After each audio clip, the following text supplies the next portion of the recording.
8월 24일 하루를 시작하는 말씀입니다. 오늘 본문은 이사야 33장 17절부터 24절입니다. 내 눈은 왕을 그의 아름다운 가운데서 보며 광활한 땅을 눈으로 보겠고 내 마음은 두려워하던 것을 생각해내리라. 계산하던 자가 어디 있느냐? 공세를 계량하던 자가 어디 있느냐? 망대를 계수하던 자가 어디 있느냐? 내가 강포한 백성을 보지 아니하리라. 그 백성은 방언이 어려워 내가 알아듣지 못하며 말이 이상하여 내가 깨닫지 못하는 자니라. 우리 절기의 시온성을 보라. 내 눈이 안정된 처소인 예루살렘을 보리니 그것은 옮겨지지 아니할 장막이라. 그 말뚝이 영영이 뽑히지 아니할 것이요 그 줄이 하나도 끊어지지 아니할 것이며 여호와는 거기에 위엄 중에 우리와 함께 계시리니 그곳에는 여러 강과 큰 호수가 있으나 노젓는 배나 큰 배가 통행하지 못하리라. 대저 여호와는 우리 재판장이시오. 여호와는 우리에게 율법을 세우시니요. 여호와는 우리의 왕이시니 그가 우리를 구원하실 것임이라. 내 돛대줄이 풀렸으니 돛대의 밑을 튼튼히 하지 못하였고 돛을 달지 못하였느니라.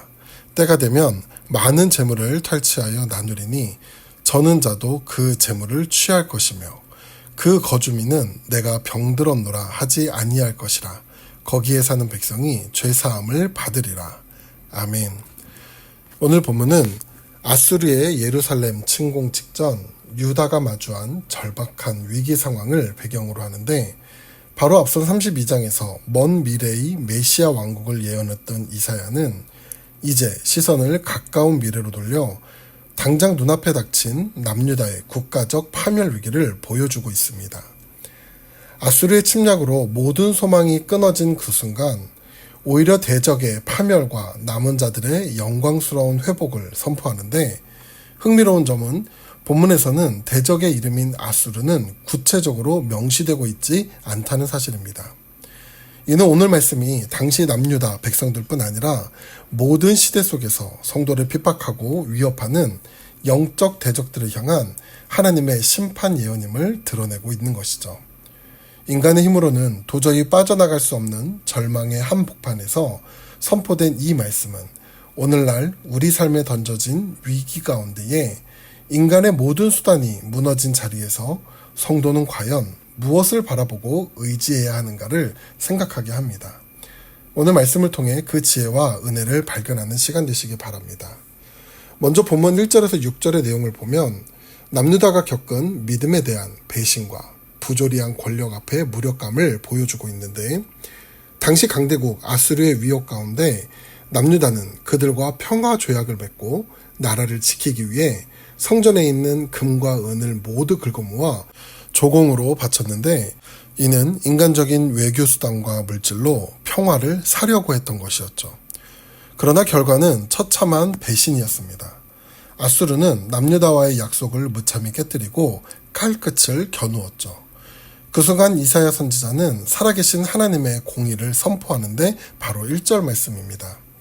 너 학대를 당하지 아니하고도 학대하며 속이고도 속이지 아니하는 자여 화 있을진저 내가 학대하기를 마치면 내가 학대를 당할 것이며 내가 속이기를 그치면 사람이 너를 속이리라. 여기 보면 남을 학대하고 속이기를 일삼는 자들에게 화 있을진저라고 선언하는데 이를 원어 의미로 보면 장례식의 통곡에서 쓰이는 애도의 감탄사로 기고만장한 아수르가 결국 파멸을 맞아 통곡하게 될 것이라는 하나님의 심판 선언이었습니다. 남을 속이고 짓밟는 자는 결국 자신도 똑같이 파멸을 당하게 하시는 것이 하나님의 공의이기에 악인의 승리는 영원할 수 없으며 반드시 하나님의 심판이 임할 것을 말씀하고 있는 것이죠. 뿐만 아니라 남유다의 인간적인 외교 노력이 수포로 돌아갔을 때 이사야 선지자는 고통받는 민족을 위해 기도하는데 2절 말씀에 보면 여호와여 우리에게 은혜를 베푸소서 우리가 주를 앙망하오니 주는 아침마다 우리의 팔이 되시며 환난 때에 우리의 구원이 되소서라고 나옵니다. 여기서 아침마다 우리의 팔이 되어달라는 고백은 매우 절박한 외침으로 눈을 뜰 때마다 밀려오는 두려움과 절망의 현실 속에서 스스로의 힘으론 구원할 수 없음을 인정하며 오직 하나님의 능력과 붙드심만을 의지하겠다는 결단이었습니다. 이에 6절을 보면 우리가 위기와 두려움 속에서 그럼 진정으로 붙잡아야 할 것이 무엇인지 알려주는데 6절 말씀에 보면 내 시대에 평안함이 있으며 구원과 지혜와 지식이 풍성할 것이니 여호와를 경외함이 내 보배니라 라고 나옵니다. 남유다는 성전의 금과 은 그리고 강한 군사력이 자신들을 지켜줄 보배로 여겼습니다. 그래서 그것을 아수르의 조공으로 바치며 평화를 구걸했죠. 하지만 하나님은 그것이 진짜 보배가 아니라고 말씀합니다.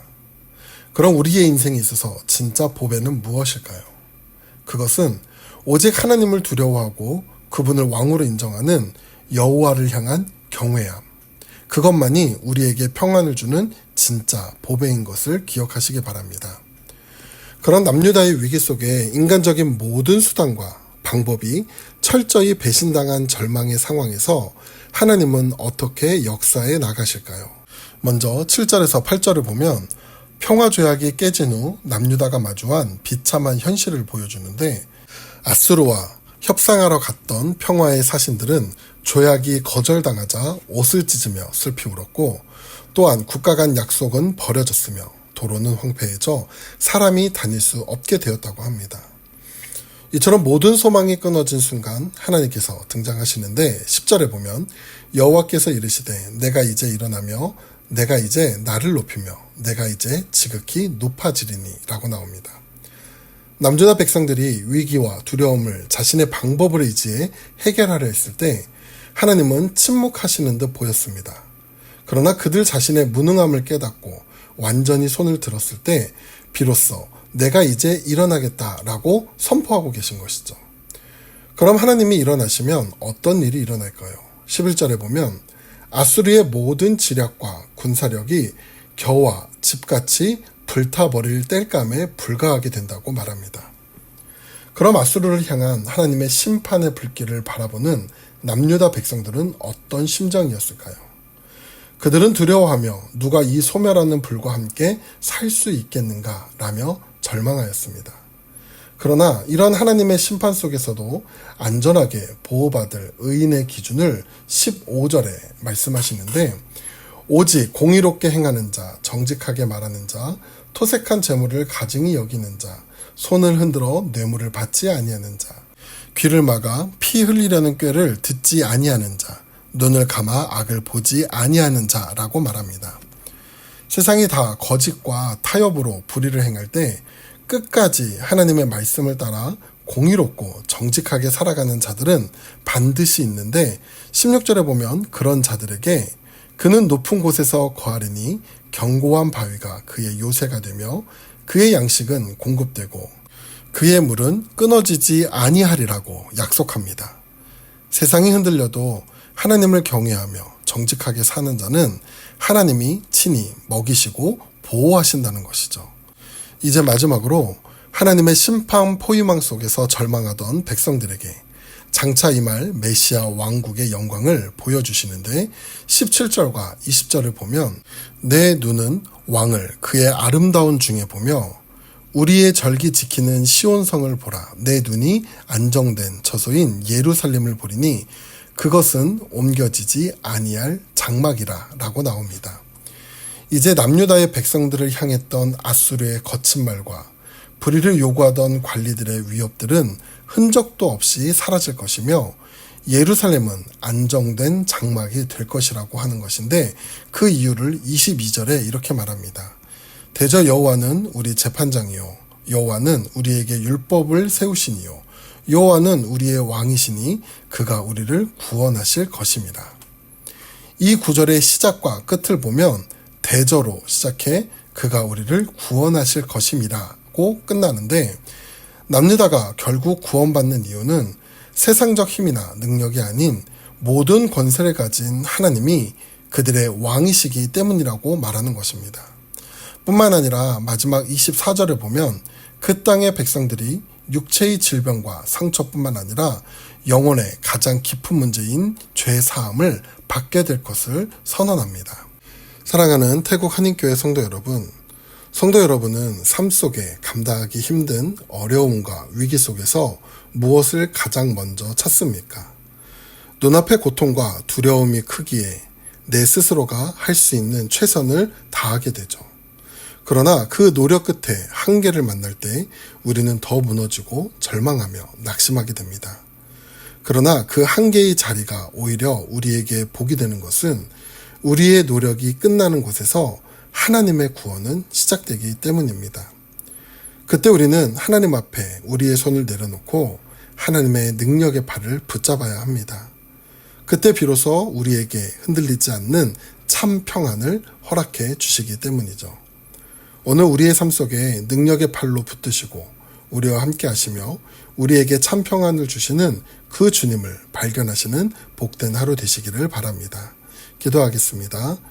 우리의 구원이 되시는 하나님, 우리는 살아가며 세상의 많은 위협과 두려움 가운데 살아갈 때가 많습니다. 그 가운데 내 힘과 방법을 내려놓고 오직 하나님만 경외하며 바라보는 삶이 될 수 있도록 인도하여 주시옵소서. 또한 인생의 위기 속에서 세상의 헛된 것을 의지하지 않게 하시고 매일 아침마다 우리의 능력의 팔이 되시는 주님만을 전적으로 신뢰하게 하여 주시옵소서. 오늘 하루도 그 능력의 팔을 의지할 때 삶의 구원을 경험하게 하여 주시옵소서. 감사드리며 예수님의 이름으로 기도드립니다. 아멘.